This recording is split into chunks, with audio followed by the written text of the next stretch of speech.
기도합니다. 하나님께서 우리들에게 감사에 대한 말씀을 하십니다. 영어로 감사를 thank라고 합니다. 그 어원이 think다. 우리 영상에 그렇게 나왔죠. 생각하면 감사할 수 있다. 그런 얘기입니다. 감사는 그냥 나오는 것도 아닙니다. 깨닫는 것만큼 감사할 수 있습니다. 깨달아지지 않으면 감사할 수 없습니다. 생각하면 감사할 수 있습니다. 항상 감사하기라고 하는 글을 제가 한번 소개합니다. 10대 자녀가 반항을 하면 그건 아이가 거리에서 방황하지 않고 집에 잘 있다는 것이고, 지불해야 할 세금이 있다면 그건 나에게 직장이 있다는 것이고, 잔치를 하고 나서 치워야 할 게 너무 많다면 그건 친구들과 즐거운 시간을 보냈다는 것이고, 옷이 몸에 좀 끼인다면 그건 잘 먹고 잘 살고 있다는 것이고, 깎아야 할 잔디, 닦아야 될 유리창, 고쳐야 할 하수구가 있다면 그건 나에게 집이 있다는 것이고, 정부에 대한 불평, 불만의 소리가 많이 들리면 그건 언론의 자유가 있다는 것이고, 주차장 맨 끝 먼 곳에 겨우 자리가 하나 있다면 그건 내가 걸을 수 있는 데다 차도 있다는 것이고, 난방비가 너무 많이 나왔다면 그건 내가 따뜻하게 살고 있다는 것이고, 교회에서 뒷자리 아줌마의 엉터리 찬송가가 영 거슬린다면 그건 내가 들을 수 있다는 것이고, 세탁하고 다림질해야 할 일이 산더미라면 그건 나에게 입을 옷이 많다는 것이고, 온몸이 뻐근하고 피곤하다면 그건 내가 열심히 일했다는 것이고, 이른 새벽 시끄러운 자명종 소리에 깼다면 그건 내가 살아있다는 것이다. 아멘. 생각을 좀 뒤집으면, 왜 이렇게 일이 많아? 산더미 같아. 빨아야 될 옷은 왜 이렇게 많은 거야? 왜 이렇게 세금은 많이 나오는 거야? 왜 애들은 이렇게 반항하는 거야? 근데 뒤집어 보면 그 아이가 집에 있다는 것, 입을 옷이 많다는 것, 새벽같이 장명종 소리가 나를 깨워내는 것은 내가 살아있다는 것, 생각을 바꾸면 우리는 감사할 수 있습니다. 그래서 감사는 깨닫는 것만큼 감사할 수 있습니다. 오늘은 추수감사주일입니다. 하나님께서 이 추수감사절에 우리에게 감사를 가르쳐 주십니다. 감사는 행복의 문을 여는 키입니다. 원래 전라도 사투리로 쇠대입니다. 쇠대. 쇠통을 열 수 있는 게 쇠대 아닙니까? 행복의 문을 여는 쇠대가 감사다. 이 세상에 어떤 사람도 감사하지 않고 나 행복해요 이런 사람은 없습니다. 그러나 어떤 상황에서도, 범사에 어떤 상황에서도 감사하면 그 사람은 행복합니다. 청교도인들의 식탁 머리 위에는 단어가 2개 적혀 있답니다. Think and thank.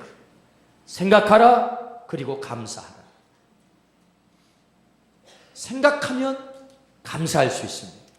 오늘 이 추수감사절에 우리의 삶 여전히 안 되는 것도 많고, 아픔도 있고, 어려움도 있지만, 내 생각한 대로 내 인생 잘 풀리지 않은 것 있지만, 그럼에도 불구하고 깊이 생각하고 깊이 깨달아 오늘 말씀을 통해서 감사를 배우기를 축복합니다. 우리가 감사를 배우게 된다면 하나님께서 그 감사를 통해서 우리에게 준비한 선물이 크다. 오늘 우리 모두가 감사는 바로 그 한 사람 되기를 축복합니다. 아멘. 그렇다면 우리 뭘 감사해야 됩니까? 오늘 첫 번째 우리에게 말씀하시기를, 예수님은 문제 현장에 찾아오신다. 문제 현장에 찾아오신 그 주님으로 인하여 감사하라 라고 말씀하십니다. 오늘 본문 11절부터 13절 말씀을 다시 같이 한번 읽어봅니다. 예수께서 예루살렘으로 가실 때에 사마리아와 갈릴리 사이로 지나가시다가 한 마을에 들어가시니 나병 환자 10명이 예수를 만나 멀리 서서 가서 소리를 높여 이르되 예수 선생님이여 우리를 불쌍히 여기소서 하거늘. 아멘. 우리 예수님께서 한 마을에 들어가셨다라고 성경은 말씀합니다. 예수님이 발걸음할 때는 반드시 거기 계획과 의도와 목적이 있습니다. 그냥 가지 않습니다. 사마리아와 갈릴리 사이를 지나가시다가 한 동네에 들어가셨다. 그 말은 사마리아 옆 동네를 가셨다. 그 말이겠지요. 유대 남자들은 사마리아 동네를 잘 찾지 않습니다. 갈 일이 있어도 삥 돌아서 갑니다. 왜? 그 인간들 상종하지 않겠다는 것입니다. 그 사마리아 동네 사람들 더럽다. 그래서 상종하지 않았습니다. 근데 예수님은 일부러 그곳에 찾으셨습니다. 그곳에 갔더니 10명의 나병 환자가 예수님을 만났습니다. 주님이 찾으신 의도가 분명합니다. 절망스러운 질병에 걸려 고통 가운데 죽어가는 바로 이 10명의 문제가 있는 인간이 있기 때문에 주님이 찾아가셨어요. 이 10명의 문둥병, 여러분 생각해 보십시오. 나병, 참으로 절망스러운 질병입니다. 많은 질병이 있지만 그 가운데 이 나병, 예수님 당시의 나병, 오늘은 의술이 발달해서 나병을 그렇게 무서운 질병이라 취급하지 않습니다만은 당시에는 가장 무서운 질병, 그래서 붙여진 별명이 뭡니까? 천형병. 하늘이 저주한 병이다. 천형병이라 이름 붙여진 질병이 나병입니다. 나병에 걸리면 살갗이 떨어져 나갑니다. 눈이 이그러집니다. 눈을 닫으려고 해도 눈꺼풀이 떨어져 나가 눈이 닫아지지 않습니다. 코가 문드러져 떨어져 나갑니다. 입이 떨어져 나갑니다. 얼굴은 흉측하게 일그러집니다. 손마디가, 관절 마디마디가 썩어서 떨어져 나갑니다. 몽당손이 남습니다. 발목이 떨어져 나갑니다. 참으로 두고 볼 수 없는 그런 모습으로 변해갑니다. 이것이 나병입니다.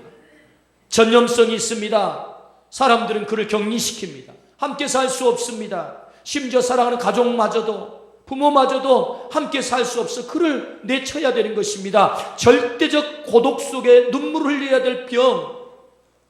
낫는다는 희망이 있으면 그래도 괜찮겠지요. 그렇게 해서 걸려 그냥 죽어가는 것입니다. 외롭게. 그게 나병입니다. 아무런 소망이 없습니다. 절망스러운 병. 레이기 율법에 보면 50m 전방에 사람이 나타나면 나병에 걸린 사람은 반드시 손을 윗입술에 대고 나는 부정하다, 나는 부정하다 외쳐야만 합니다. 그래서 사람들이 자기에게 가까이 접근하지 못하도록 나는 부정한 사람, 자기를 부정한 인간이라 저주를 해야 되는 질병이 뭡니까? 나병입니다. 이 나병에 걸린 10명의 사람, 참으로 인생 가장 밑바닥, 고통과 아픔과 절망의 문제로 똘똘 가득 차 있는 인간. 주님이 그곳에 찾으셨습니다. 왜 찾으셨습니까? 문제가 있는 현장에 주님이 찾으셨습니다.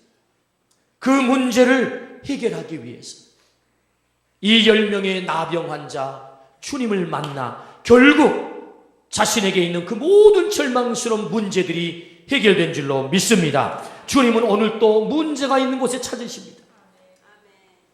2000년 전에 우리 주님께서 10명의 나병 환자 그 인간들만 찾았다는 얘기가 아닙니다. 오늘 우리의 삶 속에도 여전히 여러 가지 문제들이 있습니다. 내 개인의 질병의 문제, 내 자녀들의 문제, 일터의 문제, 경제적인 문제, 관계의 문제, 가정의 문제, 반목과 갈등과 싸움의 문제, 내 속에 늘 불안과 염려와 두려움 속에, 미래에 대한 불안과 두려움 속에 우리는 문제 안에 문제를 끌어안고 사는 존재들입니다.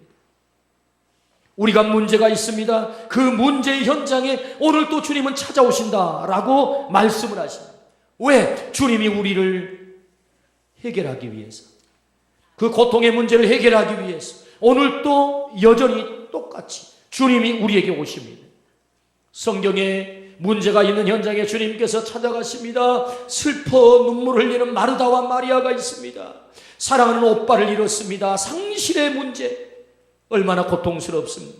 아버지 어머니가 이미 떠났습니다. 오직 그 오빠를 부모처럼 의지하고 살았습니다. 그런데 이 누이 동생 둘에게 그토록 믿었던 오빠가 그만 죽고 말았습니다. 무덤에 묻혔습니다. 얼마나 절망스럽습니까? 이 절망의 무덤 앞에 주님이 오셨습니다. 마르다와 마리아의 눈물 흘리는 모습을 보신 우리 주님이 우십니다. 쇼가 아닙니다. 정말 가슴이 아파서 우십니다. 마르다와 마리아야, 너희가 사랑하는 오빠를 잃었구나. 사랑하는 사람을 잃었구나. 너희의 마음이 얼마나 아프니? 슬퍼 눈물을 흘리는 현장에 오늘 주님 오셔서 내 아픔에 공감해 주시고, 주님은 똑같이 눈물 흘리십니다. 너희의 슬픔이 얼마나 깊냐? 너희가 얼마나 아프냐?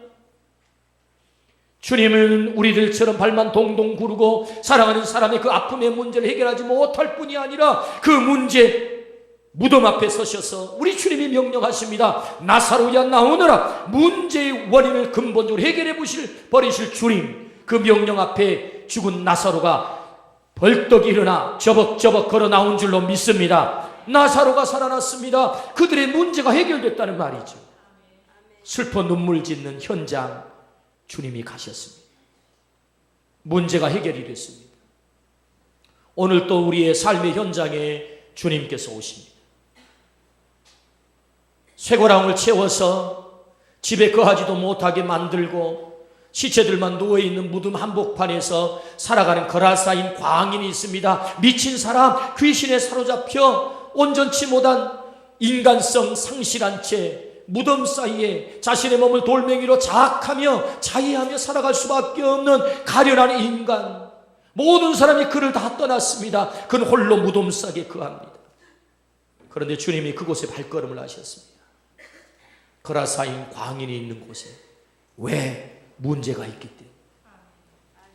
너도 하나님의 형상으로 창조함 받았는데 네가 귀신에 사로잡혀 이렇게 고통스럽게 살아가는구나. 하나님의 형상으로 지음받은 네가 인간성을 상실한 채 귀신의 놀이개가 되어가지고 네가 고통스럽게 살아가는구나. 나는 너를 치료하러 왔노라. 주님께서 그를 사로잡고 있는 쇠고랑에 채워서 인간답지 못하게 살아가는 그 거라사인의 광인을 우리 주님이 고치신 줄로 믿습니다. 아멘. 그가 가정으로 돌아갔습니다. 문제가 해결됐다는 거죠. 오늘 또 주님은 문제가 있는 현장에 찾아오십니다. 문제가 있는 현장. 저는 몇 분의 목사님을, 섬에서 목회하시는 목사님을 섬기게 되게 된 경우가 있습니다. 식사를 함께 나누면서 함께 이렇게 대화를 하면서 나누는데 제 앞에 앉아 계신 목사님, 사모님과 함께 더불어 앉으셨는데 덩치가 얼마나 건장한지 얘기가 시작됐습니다. 근데 자신의 과거를, 자신의 삶의 과거, 그 간증을, 하나님께서 자신의 삶 가운데 행하신 그 놀라운 일들을 얘기하기 시작했습니다. 영광에서 고등학교를 졸업했습니다. 학교를 다닐 때 주먹짱이었습니다. 선배들이 눈여겨보고 스카웃을 했습니다. 서울 종로통에서 활동하고 있는 주먹색에서 활동하던 선배들이 스카웃을 했습니다. 그리고는 힘께나 쓴다고 행동대장을 맡겼습니다. 못된 짓은 다 하게 만들었습니다. 그래서 그 어둠의 세계, 주먹색에 들어가가지고 그가 젊은 세대를 보내게 됩니다. 그래서 그곳에서 주먹을 쓰고 칼을 쓰고 못된 짓을 합니다. 군대에 끌려갔는데 세상에 군대에서도 고참을 두들겨 패가지고 군대에서 열애를 시켰어요. 그래 제대를 해가지고 왔습니다. 또다시 종로통에 들어가가지고 주먹세계에서 살아갑니다.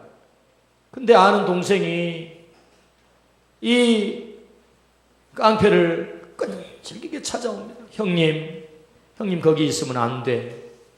형님 인생 거기 있으면 안 돼. 형님 교회 가야 돼. 형님 예수 믿어야 돼. 얻어맞아가면서 모멸을 들으면서 계속 이 동생이 찾아와가지고 형님 교회 가야 돼. 예수 믿어야 돼. 형님 그래야 돼. 살아. 자꾸 얘기하는 거예요. 할 수 없이 그 정성이 갸륵해가지고 얻어맞으면서도 찾아오니까 정성이 갸륵해가지고 교회를 나가준 거예요. 그렇게 해서 교회를 한 번, 두 번 나가다가 예수님을 만나게 됐어요. 예수님을 만나고 보니 자신의 삶이 얼마나 어둠의 삶이요, 못된 삶이요, 잘못된 삶인 것을 깨닫게 됐습니다. 내 인생이 이렇게 살면 안 되겠다. 그래서 주먹색에서 가까스로 탈출을 했어요. 그 주먹색에 한번 들어가면 그 나오기 힘들거든요. 근데 결단을 하고 탈출을 했어요. 그 은혜가 너무 컸어요. 어떻게 하면 나를 그 어둠의 세계에 건져주신 그 주님을 위해서 내가 살까 고민을 하다가 신학교를 가게 됐어요. 공부를 했어요. 목사님이 되셨어요. 그리고 하나님 앞에 기도했어요. 하나님, 내가 목사가 돼서 나를 부르는 첫 임지, 나는 무조건 거기 갈 겁니다. 악을 골짝 빈들에도 어디든 부르면 참 부르는 곳 제가 가겠습니다. 그렇게 기도를 했어요. 근데 참 불렀어요. 어디서 불렀느냐? 저 신안 섬에서 부른 거예요.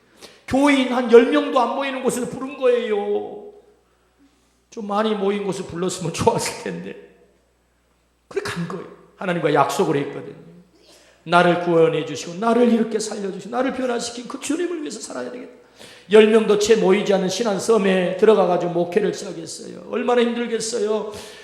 목사님의 생활비조차도 교회가 책임을 지지 못해요. 근데 참 감사한 것은 도움의 손길들을 붙여주셔서 자녀가 셋인데 자녀들이 좋은 대학에 훌륭하게 공부를 다 했어요. 그 섬에서 27년 동안 지금도 목회를 하고 계세요. 할렐루야. 하나님이 나를 그 어둠의 자리에서 건져주셨다. 그 은혜 너무 감사해서 옆에 앉아 계신 그 사모님이 얼마나 그 얘기를 들으면서 행복해 하시는지. 제가 목사님한테 목사님 주먹 좀 한번 봅시다. 주먹이 속뚜껑만 하면 얼마나 큰지. 머리가 또 이렇게 크고 말이에요. 문제가 있는 곳에 주님은 오늘 또 오십니다. 그 문제를 해결하기 위해서.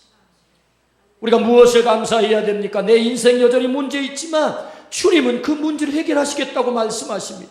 내가 주님을 만나면, 주님을 온전히 내 안에 주님으로 모셔드리면 그 문제가 오늘 또 해결된다. 그 주님으로 인하여 감사하라 라고 말씀하십니다.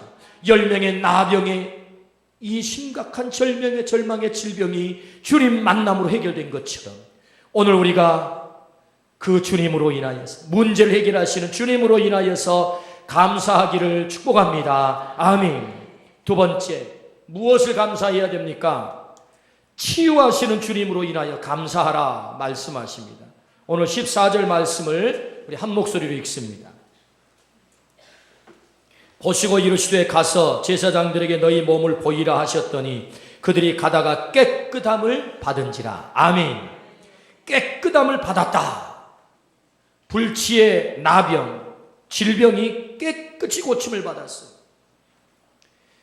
마태, 마가, 누가, 요한 사복음서에 보면 예수님이 사역하시는 것 4분의 1이 병 고치는 사역입니다. 마태복음 4장 23절에 보면 예수께서 온 갈릴리에 두루 다니사 그들의 회당에서 가르치시며 천국 복음을 전파하시며 백성 중에 모든 병과 모든 약한 것을 고치시니 주님이 오셔서 하셨던 3대 사역이 뭐냐? 가르치는 사역, 복음을 전파하는 사역, 병 고치는 사역. 주님이 오셔서 하시는 사역 가운데 중요한 사역이 병을 고치는 사역이다. 이 병은 우리의 눈에 보이는 우리의 육신, 육에 대한 질병 치료할 뿐만 아니라 우리의 마음, 우리의 영혼, 우리의 전인적 치유를 말하는 것입니다. 사람과의 관계, 가정의 건강, 우리 주님의 치유를 말하죠. 그러므로 주님은 오늘 또 치유하시기 위해서 우리 가운데 오시는 줄로 믿습니다. 치유하시는 주님으로 인하여 감사하라. 우리 주님은 중풍병자를 치유하십니다. 소경의 눈을 뜨게 만듭니다. 안진뱅이를 일으켜 세웁니다. 죽은 나사로를 살려냅니다. 귀신을 쫓아내셔서 그 영혼을 치료합니다. 뿐만 아니라 깨져버린 그 가정을 다시 회복시킵니다. 하나님의 치유. 그 주님이 우리의 주님이시다. 그 주님으로 인하여 감사하라 라고 말씀하십니다. 출애굽기 15장 26절 말씀에 내가 애굽 사람에게 내린 모든 질병 중 하나도 너희에게 내리지 아니하리니 나는 너희를 치료하는 여호와임이니라. 아멘. 하나님은 누구십니까? 치료하는 하나님이시다 라고 말씀하십니다. 무엇을 감사해야 됩니까? 치유하시는 하나님으로 인하여, 치유하시는 주님으로 인하여 감사하라. 오늘 또 감사할 때 주님의 치유가 내 삶 속에 일어날 줄로 믿습니다. 아멘.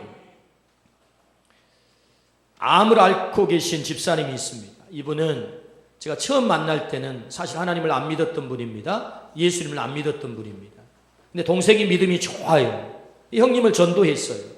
그래서 그분에게 제가 세례도 베풀고 집사 임명까지 했습니다. 근데 이분이 예수님을 믿기 전에는 잘 나갔어요. 세상 말로. 세상 돈 잘 벌고 잘 나갔어요. 하나님 믿을 이유가 없었어요. 왜? 잘 나가니까.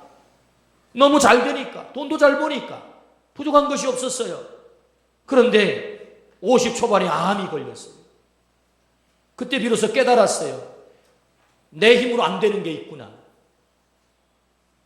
돈 가지고 안 되는 것도 있구나. 암이 걸리니까 방법이 없었어요. 후두암이 걸렸어요. 방법이 없었어요. 아, 내 힘으로 안 되는 게 있구나. 그래서 동생의 전도를 받고 교회를 나왔어요. 하나님의 말씀을 듣고 보니까 아, 내 생명의 주인이 내가 아니었구나. 예수님이 내 생명의 주인이었구나. 그걸 깨달았어요. 그래서 나오자마자 예수님을 영접하고는 바로 성경 공부. 내 남은 삶이 얼마나 될지 몰라. 병원에 가서 진단을 받아봤더니 당신은 얼마 못 삽니다. 1년 넘기기가 힘듭니다. 그렇게 진단이 나왔어요. 그래서 내 남은 삶이 얼마 될지 모르니까 열심히 배워야 되겠다 하고는 성경 공부를 다 참석을 했어요. 제가 하는 성경 공부를 다 참석을 해요. 믿음이 쑥쑥쑥 자라는 거예요. 어느 날 집사님이 저에게 와서 목사님 너무 감사해요. 아니 무슨 뭐가 그렇게 감사합니까? 자기는 감사하대요. 뭐가 감사합니까? 제가 암병 들지 않았다면 내가 어떻게 하나님을 믿을 수 있었겠습니까? 내가 어떻게 예수님을 믿을 수 있었겠습니까? 여전히 내 힘으로 내 실력으로 내가 잘나서 내 인생 잘 나가는 줄 알고 착각하고 살았겠지요. 너무 감사합니다. 비록 암병 들었지만 내가 하나님을 믿게 됐어요. 예수님을 믿게 됐어요. 그리고는 자기 자녀들을 다 전도를 했어요. 그래서 그 아들, 딸들에게 제가 세례를 베풀었어요. 얼마나 감사해요. 목사님 너무 감사해요. 내 자녀들을 내가 구원할 수 있게 됐어요. 의사는 1년을 넘겨 살지 못한다고 말했는데 아직도 8년이 지났는데도 건강하게 신앙생활 잘하면서 삽니다. 저에게 전화가 왔습니다. 목사님 보고 싶어요. 저도 보고 싶어요. 그 사랑을 잊지 못해가지고 오늘 또 하나님은 치유자가 되신 줄로 믿습니다. 여러분 어찌 그 몸만 치유하시겠습니까? 그의 가정을 치유하기를 원했던 것입니다. 그의 자녀들을 구원시키기를 원하신 하나님의 역사. 그가 몸에 병이 들지 않았다면 어떻게 하나님을 믿게 됐을 것이고 어떻게 주님을 알게 됐겠습니까? 그의 가족들을 통째로 구원하게 됐어요. 그래서 감사해요 라고 고백을 했습니다. 우리 주님은 말씀하십니다. 내가 너희의 질고를 지고 가노라. 내가 채찍에 맞음으로 너희가 나음을 입었다. 이사야 53장에 보면 우리 주님께서 저 십자가에서 우리의 모든 질고를 지고 가겠다고 말씀하셨습니다.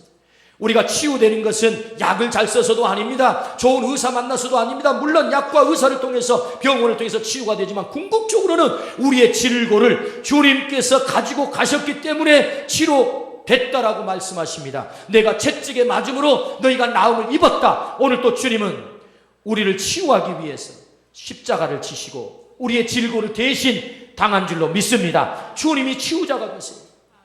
주님이 치유자가 되십니다. 금요일 토요일 날 우리 장로님들과 더불어서 장성에서 정책당회를 했습니다.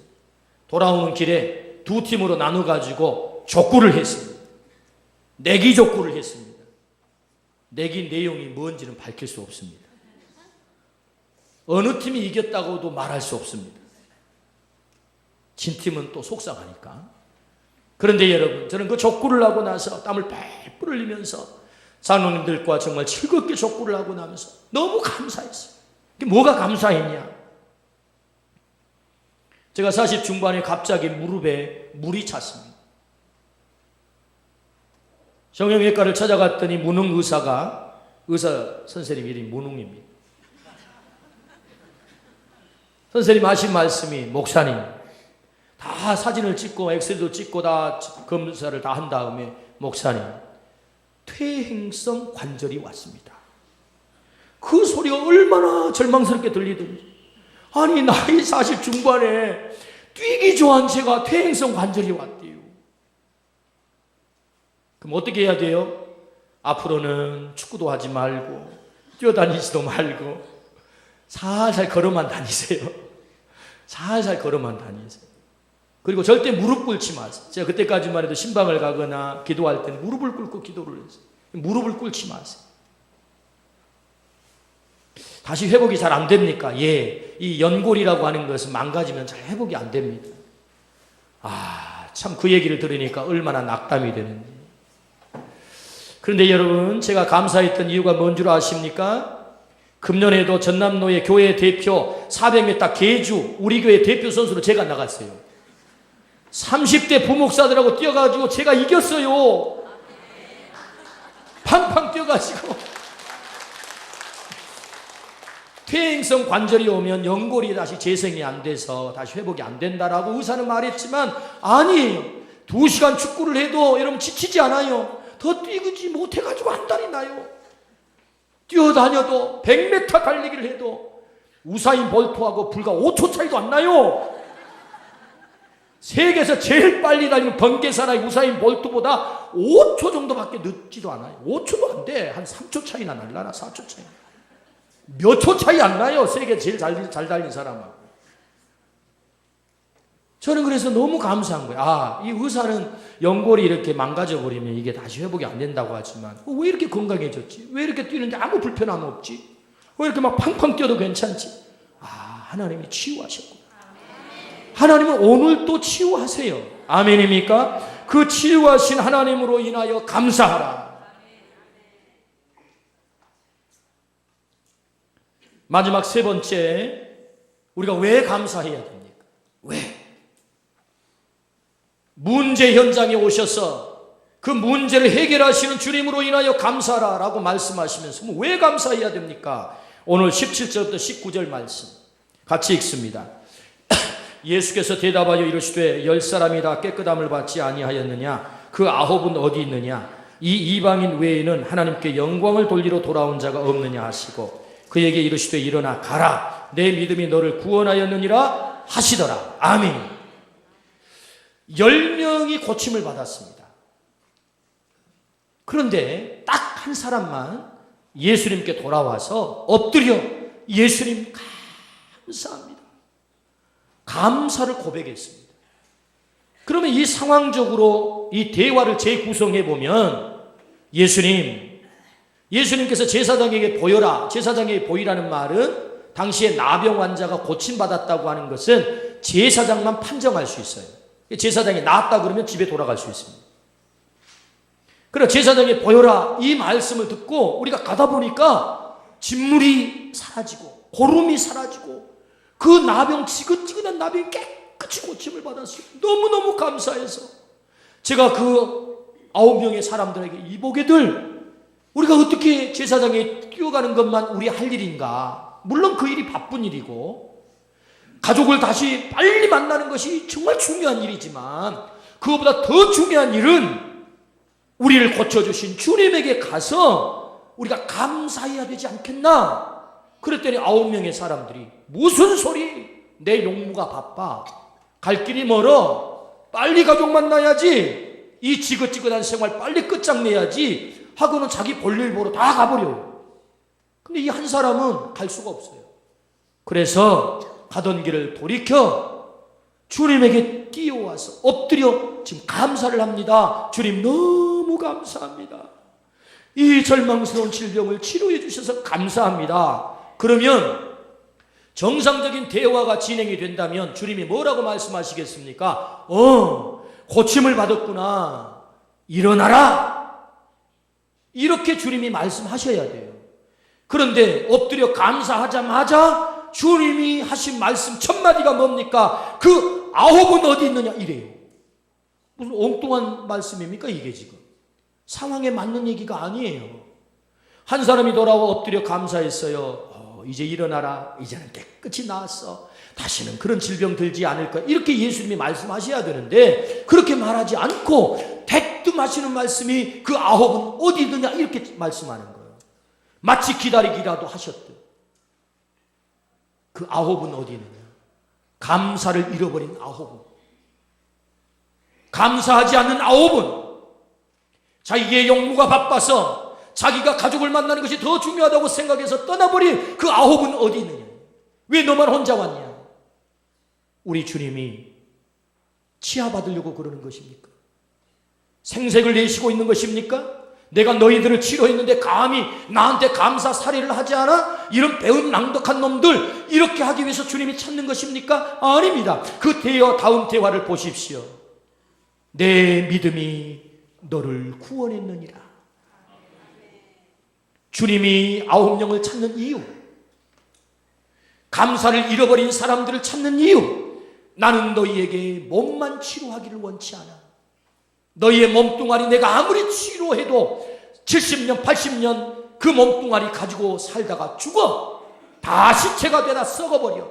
그게 중요한 게 아니라 너희의 몸을 치료함으로 더 중요한 것을 내가 너희에게 주기를 원해. 그것은 영원한 생명, 하나님의 나라, 영생의 선물을 내가 너희를 위해서 준비했는데 어쩌자고 너희들은 몸뚱아리 치료됐다고 다 떠나버리고 내가 정작 준비한 가장 중요한 축복, 영생의 선물은 너밖에 받을 수 없단 말이냐. 이것이 주님의 안타까운 마음이에요. 이 땅에 많은 사람들은 감사를 잃어버렸습니다. 90%의 사람이 감사하지 않기로 결정했습니다. 자기 용무가 바쁘다는 거죠. 자기 갈 길이 바쁘다는 것입니다. 그래서 감사를 잃어버리고 살아갑니다. 그러나 우리 주님 찾으십니다. 애타게 그 아홉은 어디 있느냐? 감사를 잃어버린 그 아홉은 어디 있느냐? 왜요? 내가 너희를 위해서 준비한 선물이 너무나도 많은데 왜 육만 고치고 다 얻었다고 생각하니? 영원한 생명을 얻어야지.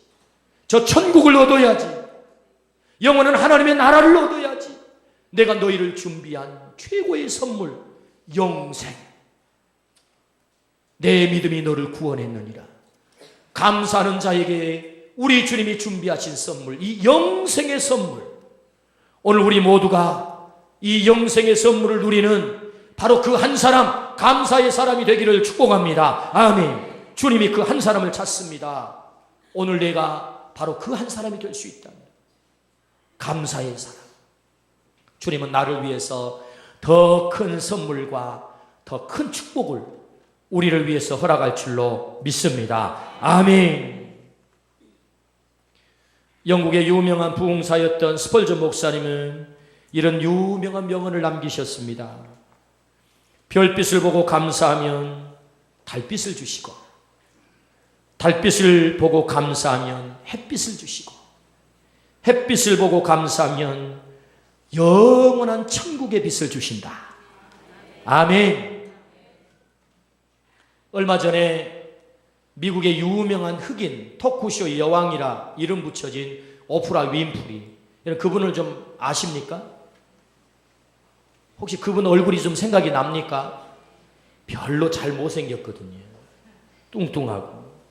근데 이 토크쇼를 얼마나 잘 진행을 하는지 어마어마한 인기가 있어서 그의 토크쇼를 보는 고정 팬만 1000만 명이에요. ABC 방송국에서 이 아주 엄청난 개런티를 주고 이 토크쇼 여왕 오프라 윈프리를 이렇게 스카우트했거든요. 개인적으로 사업도 굉장히 많이 하시는 분이십니다. 돈이 많아요. 근데 여러분, 웬만한 이렇게 유명한 사람들 성형 수술에 대해서 언론에 공개하지 않는데 이 오프라 윈프리는 성형 수술을 하겠다고 언론에 공개를 했어요. 그 견적을 받았는데요, 700만 원도 아니고 7천만 원도 아니고 7억이라니요. 7억. 견적이 7억이 나왔어요. 온몸을 이렇게 성형을 하는 거예요. 근데 이분이 제가 알기로는 했다고 그래요. 하기 전이나 한 후나 별로 달라진 것도 없어요. 그런데 7억을 들여서 성형을 했습니다.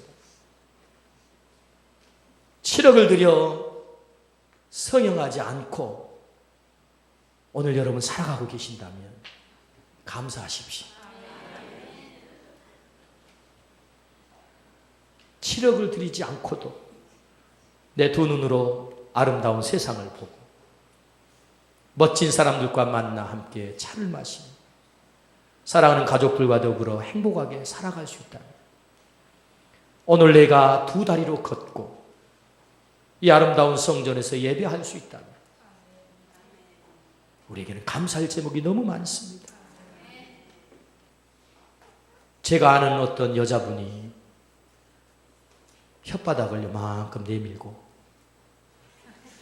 나 이 혓바닥에 구열 났어요. 구열이 났대요. 너무 아파가지고 말하기가 힘들대요. 그래서 제가 한마디 했습니다. 혓바닥에 구열이 났다는 것은 혓바닥이 있다는 증거고, 구열이 나서 아프다는 것은 아직도 통증을 느끼는 능력, 통각이 있다는 증거고, 고통을 느낀다는 것은 아직도 몸이 살려고 몸부림을 친다는 증거고, 그래서 감사하시오? 그랬더니 아멘 했어요. 여러분, 우리가 통각이 없으면, 통증을 느끼는 그 통각이 없으면 죽습니다. 고통을 느껴야 사는 거예요. 아, 여기가 아프구나. 여기 치료해 주세요. 사인이거든요. 근데 여러분, 아픈데도 아픈 느낌이 전혀 없으면 죽는 거예요. 그러므로 주님은 오늘 우리들에게 감사를 가르치십니다. 이 추수감사절에 오늘 또 문제의 현장에 찾아오시는 주님이 계세요. 그 문제를 해결하시는 치유의 주님이 나의 주님이십니다. 뿐만 아니라 그 감사하는 자에게 큰 선물을, 더 큰 선물을 준비하셨습니다. 그러므로 오늘 어떤 형편 속에서도 우리가 감사를 잃어버리지 않는다면 하나님 그 감사를 통하여서 우리의 삶에 행복의 문을 열게 될 줄로 믿습니다. 기도하십시오. 하나님 아버지, 감사합니다. 오늘 하나님 앞에 나와 예배할 수 있는 것 감사합니다.